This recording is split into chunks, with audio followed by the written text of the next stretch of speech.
এজাক সাংঘাতিক ধুমুহা যদি আপোনাৰ জীৱনলৈ আহিছে নাইবা কিবা এক দুৰ্ঘটনাই যদি আপোনাৰ জীৱনক জোকাৰি গৈছে কিছু সময়ৰ বাবে আপোনাৰ জীৱনৰ গতি স্থবিৰ বা থমকি ৰৈছে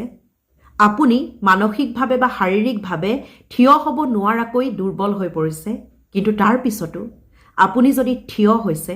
সেই একেই মানসিক শক্তিৰে সেই একেখিনি উৎসাহেৰে জীৱনৰ বাটত খোজ লৈছে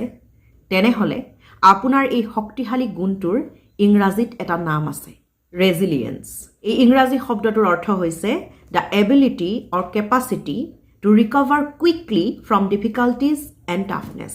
সাংঘাতিক কিবা পৰিস্থিতিৰ পৰা নাইবা সাংঘাতিক এজাক ধুমুহাৰ মাজৰ পৰা নিজক উলিয়াই আনি সেই একেখিনি মানসিক শক্তিৰে আকৌ জীৱনৰ বাটত খোজ দিয়া কিবা সাংঘাতিক ঘটি গ'ল আপোনাৰ জীৱনত তাৰ পিছতো কিন্তু আপুনি থিয় হৈছে খোজ কাঢ়িছে সুখী হৈছে সফল হৈছে জীৱনত সেই একেখিনি মানসিক শক্তিৰে তেনেহলে আপোনাৰ ৰেজিলিয়েন্স আছে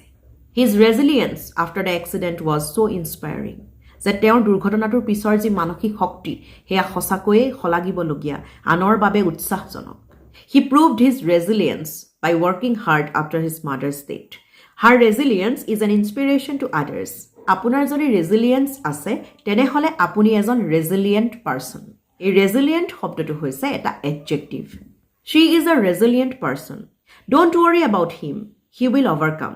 he is a resilient person আপোনালোকে জনাব তেনেকুৱা ৰেজিলিয়েন্স থকা মানুহ বা ৰেজিলিয়েণ্ট মানুহ লগ পাইছে নেকি জীৱনত বা নিজে কিমান দূৰ ৰেজিলিয়েণ্ট হৈ থাকিব পাৰে জনাব